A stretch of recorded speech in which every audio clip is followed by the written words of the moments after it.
We are in New York for NFT NYC, and today I'm gathered with Brian from Unlonely. Brian is used to be live streaming most of the time, but today we have some post-production. I hope that's okay. Totally fine. Feels similar. Brian, how do you feel about NFT NYC and all the vibes that are going on at the moment? So my birthday was last week. Great. I just turned 26. And also Happy birthday. Thank you. And also my best friend and roommate's birthday was also last week. So our birthdays are like 3 days apart. So this was the Dune thing. This was the Dune thing. Wow, I invited you said it was. If you said it was your birthday, I would have been there. Oh well, it said on the invitation. So I didn't have a Dune outfit. I travel very light. It's okay. We had a lot of fun last week, but I'm pretty tired and have some things I need to focus on for this week. So I'm actually probably not gonna do many events at all. Right. I'm hoping I don't, but if you do, you just message me last minute. I'll if that happens, something's not going well. I'm trying to recuperate a little bit. Right. Yeah. Mm-hmm. Sounds exciting. How's Unlonely doing, and what are the news? Because I've seen some tweets. Yeah. Going well. We're getting more streamers. We're really excited. We continue to iterate and try to find cool things to do with tokens and live streams. Mm-hmm. The next thing that we're hoping to launch by Monday is this idea of a 30-minute token. And it's the idea of taking, meme coin hype cycles, which can last anywhere from weeks to months or whatever, but just condensing it down to a live stream during a live stream for 30 minutes, and kind of turning into a game. So how did you come up with that idea? Drugs. Nah, just kidding. It's actually, there's truth in that. I think we've continually tried to tie the token with the live stream content as closely as we can. And with season 2 of Love and Leverage, we really think that we unlocked something in the sense that you had the price dictating content on the stream, which I think was cool.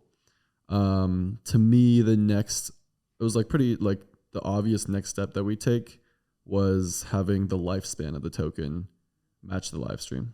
And so live streams are ephemeral. You had to be there or you missed out. They're there 1 second and then they're done. When they're done, they're done. And so I wanted to create a token that would be created when the stream goes live, and then would also die when would end when the stream ends. Mm-hmm. And so we were kind of thinking through what that would look like and how do we actually make that happen. Yeah.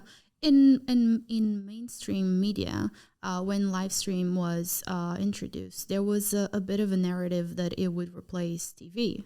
And one of the topics that was mentioned a lot was the news. Mm-hmm. News would be live on, say, on social media, and it would replace TV because people are not watching TV.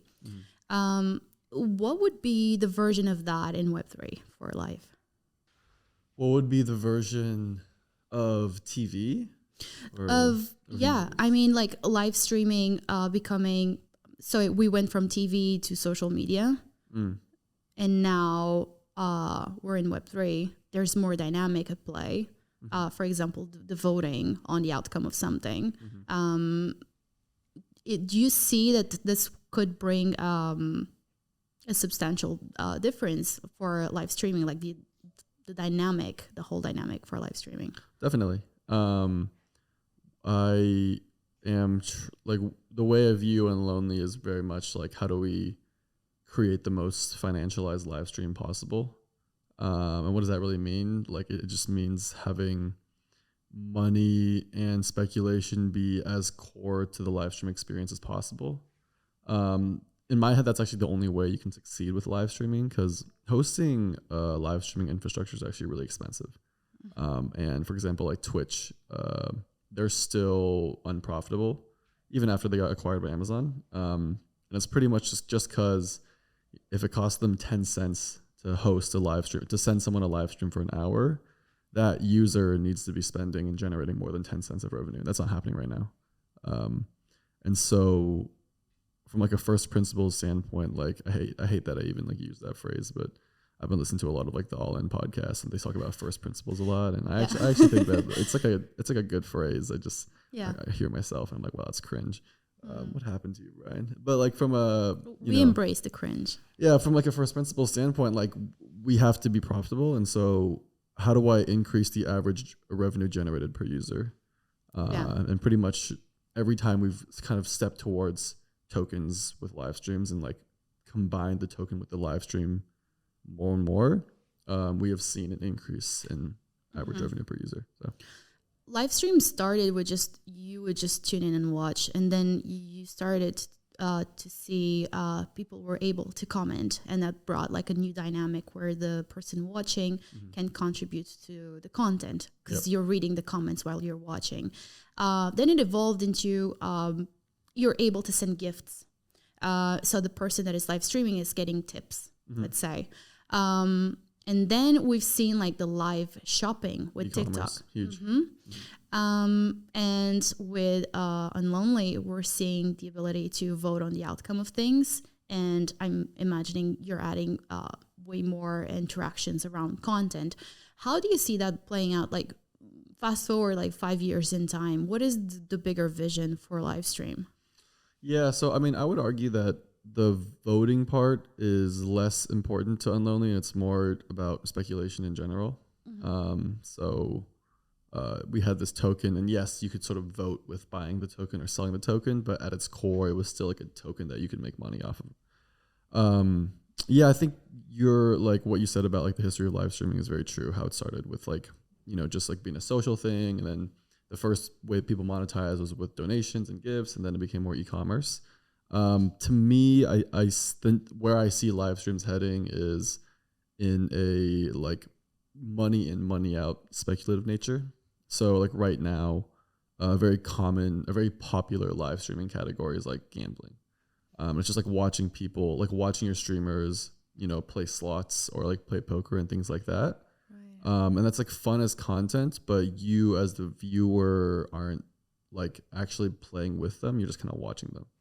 And so I think when you look at how live streaming went from like, first it was like, I donate to you to like, I pay money to get some attention. And then it kind of progressed to the e-commerce where it's like, oh, I pay money to like get like an actual product, like a physical product. And I think like the third step is sort of like I put money in and get money out. And we're just like all playing this game together. That's like somewhat speculative. And my lawyers have told me to stay away from calling it gambling or using words like that. So fun, speculative games. Right. It's the same as not calling it a conference. We call it a festival. Right. Is that what they're saying about NFT NYC? No, with everything. Oh. With all conferences, on paper, they're festivals. Interesting. It's a good piece of knowledge. Useless for you, maybe. I mean. So I want to know, like, what is your opinion on these game shows? Because obviously, like, taking the narrative from TV to live streaming and now like live streaming in crypto, we've seen the enthusiasm around crypto the game, and some people place love on leverage. Well, you could agree, like it's like a contest in some way. Like if there's a winner, it is a contest. There's many ideas around contests to be run on crypto.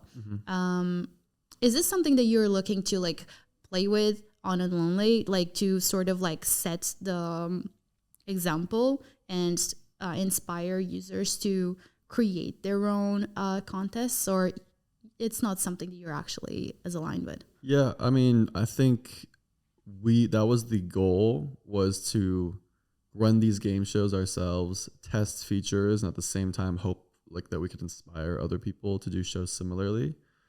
I think the truth is these shows are a lot of work.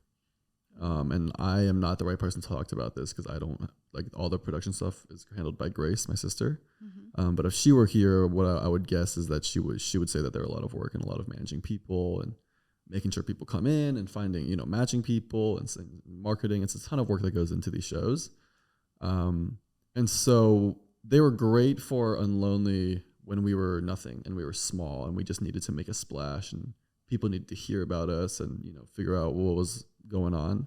I think like we've done a pretty good job sort of like branding ourselves as like probably like the main like Web3 live streaming platform because of these shows. Yeah. But when I think of like a sustainable, when I think about like what I actually want Unlonely to be, I wanted to be more of like a platform and less of like a media company. Like I don't want us to just sort of like be making shows. It's hard to just make these shows. And so I think with this next feature that we're launching, the idea is how do we create an experience on Unlonely where anyone can just turn on their stream, launch their 30-minute token, start playing, having fun, playing the game. And it doesn't require you to like really plan out, oh, like, do I need to like bring contestants on and like have dates and have things happen, which requires a lot of work. And it's easier for people to just like turn on their stream and immediately start playing. So yeah, we really view it as like a game. We're trying to make a game that anyone can just play, and no one needs to be like, oh, like, because this was a question, like we had Vibes, right? And that was like the token that would like control the content. Everyone would be like, oh, like, I don't know how to integrate my live stream content with Vibes. It's like not immediately clear. And this was like a question or a concern that we heard a bunch of times. And so we were like, okay, we have to simplify this and we have to make it to where you don't have to think about what content you're going to live stream. The content is just you playing the game. It's a 30-minute token game. You're just playing the 30-minute token game, and that's all you're doing. So yeah, I'm hoping that it will turn into a thing where anyone can just play and, you know, have fun playing, and it's less of like, you know, spend a month planning a show or something. I think that's harder. Yeah. There's been a concern that people in the space sort of like pick up on things, play with it for a little bit, and then drop it. Did you have that concern? And what are you doing to sort of like protect Unlonely from that? Yeah, I mean, retention is hard. User retention is a big problem, especially like for us where previously we were so show based. And so basically like we would see a lot of activity during our super hyped up shows. And then when the shows were over, you know, we'd get some new streamers and things like that, but nothing in terms of like consistent upward growth. It was much more like spikes. Yeah, I mean, I don't have a good answer to that question. I hope to make something that people want to use every day consistently. Yeah. But it's probably just going to be a lot of like iteration and trying to find something. Yeah. Do you have a process for like as you come up with these ideas? Do you talk with potential creators and get their take before starting, or do you create something quickly and put it in front of them to see how they react? Like, what's your... Mostly the second thing. I actually think that talking to people about really novel ideas is a bad idea, because the majority... I made like a tweet a while ago that was like, if you have an idea and your investors are like, this is a bad idea, ship it immediately. I actually like... It was a joke tweet, but I actually like kind of stand by that, where... in some cases, the best ideas are the ideas that people think are stupid, or like don't make sense. So I think like for me, I have learned that when I have an idea, there's no point in talking to other people about it, because if they say, hey, I don't like this idea, I'm just kind of like, shut up, I'm going to do it anyways. I think the hardest part is like forcing yourself to finish, like to have the idea, build it, and put it out for people to use in as short of time as possible. Like literally just giving yourself an end date where you have to finish this by. Because if you don't give yourself an end date, you just kind of keep thinking and like tweaking the idea. And then you talk to another person and they give you another idea. Mm-hmm. And then it kind of keeps changing. And, you know, that actually like the reason the shows like Love and Leverage is really helpful is because we're like, hey, we have to do the show by this date. So everything that we have to figure out, we just have to simplify, finish by this date. And so with the 30-minute token, like it was actually getting to the point where like we were stuck in that like idea tweak. Yeah. And so literally this Monday, like 2 days ago, I was like, hey guys, this is taking too long. I want to stream myself playing this game on Monday. We're finishing it this week. How do we get there? How do we simplify? And I think like by forcing us to simplify, it actually like forced us to be like, okay, what's important? What can we just like make manual for now? And I just want to get this in front of people. I just want to try. Because in the instance of something not working, like you want to find out sooner than later. I think I'm a big believer in like putting stuff out before it's completely ready in terms of the functionality. Although I'm also a huge believer that a lot of stuff is put out without testing. I've seen a lot of projects in the space that in theory sound like a great idea, and then when people go and try to use it, they cannot do the basic like logging in and doing stuff like this. So this for me has been a big thing to focus on, like in terms of like as I go about projects, as I tell people that are not in crypto like to use different products. How did you approach this when you were starting Unlonely? And what would be some advice you'd have for anyone that is building in the space and is putting out a project with a short time frame? Yeah. Ship quickly, break quickly. You talked about like buggy projects, right? You will 100% of the time, or 99% of the time, you will fix those bugs faster because there is an actual user who is having this issue that wants you to fix it, versus if you preemptively spend more time at the beginning to make sure that everything is working perfectly by the time you launch. I think people might disagree with me, but that is like my, like from day one has always been, we ship quickly, we break quickly, we fix things. That's just kind of how it works. Because what you don't want to do is spend a bunch of time building something that no one even cares about in the first place. Then it's just like, oh, I wasted so much time testing and making sure everything, all the bells and whistles worked perfectly, when in reality, like the core thing people just don't care about. And that's like that is a much bigger issue and a much more common issue that I think founders face, versus the issue of, oh, I built this too quickly and now there's bugs. Like you can always fix bugs. And I think like, if people are finding bugs and are really mad about it, that just means that they like the product and they want to use it. Yeah. And that's generally, I think, a good problem to have. Yeah, I would add to that, like talking with the users is something that can save you a ton of time.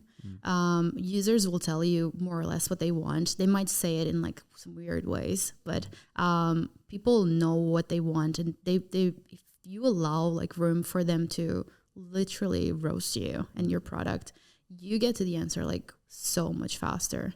Brian, where can people keep up with you? Follow me on Twitter at BDGuan, or on Farcaster or Warpcast. I'm Brian.eth, but it's a 1, so it's a BR1AN.eth. Brian, thank you. Thank you for having me. This is fun.